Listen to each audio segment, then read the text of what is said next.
अस्सलाम वालेकुम दोस्तों and welcome to Summer TV Urdu. आज की वीडियो बहुत ही अफसोसनाक और बहुत ही अजीब किस्म की वीडियो ये होने जा रही है। समझ नहीं आ रही कि वीडियो किस तरह बनाऊं।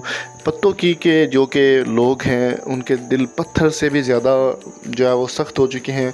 पत्तों की वैसे तो फूलों का शहर माना जाता है, पूरे पाकिस्तान में सबसे ज़्यादा फूल जो है वो पत्तों की में ही होते हैं। और पत्तों की के लोगों ने आज ऐसा काम कर दिखाया जो कि जिसके बाद इंसानियत दहल कर रह गई है। हम बात करने वाले हैं शादी हाल की, जो वीडियो सोशल मीडिया पर काफ़ी ज़्यादा गर्दिश कर रही है, काफ़ी ज़्यादा वायरल हो रही है।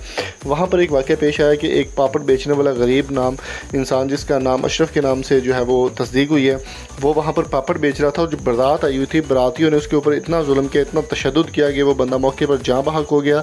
और सबसे बड़ी बेहिस्सी की बात आप ये देखें कि लोग जो है वो साथ लाश पड़ी हुई है, लोगों का ध्यान उस पर नहीं है, लोग खाना खा रहे हैं, मज़े ले रहे हैं, वीडियोस बन रही हैं, म्यूज़िक चल रहा है, लोग आराम से खाना खा रहे हैं, उस गरीब की लाश साइड पे पड़ी हुई है और लोग अपने।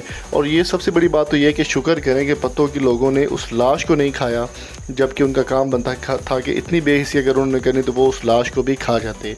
वज़ीर-ए-आज़म इमरान खान की जानिब से अभी तक कोई भी इस तरह का जो है वो पहलू नहीं बताया गया, कोई भी नोटिस नहीं अभी तक जारी हुआ। देखते हैं कि वज़ीर-ए-आज़म इस मामले पर क्या जो है वो सिचुएशन बनाते हैं या क्या एक्शन लेते हैं, अभी देखना होगा। वैसे जो कसूर पुलिस है, उन्होंने 11 लोगों को हिरासत में ले लिया, जिसमें शादी हाल का मैनेजर भी शामिल है। तो देखते हैं कि लाए अमल आगे क्या बनता है, लेकिन ये बेहिस्सी की इंतहा है। पाकिस्तान ऐसा कभी नहीं था। वीडियो पसंद है तो लाइक करें, चैनल को सब्सक्राइब करके बेल आइकन को प्रेस कर दें। अल्लाह हाफिज़।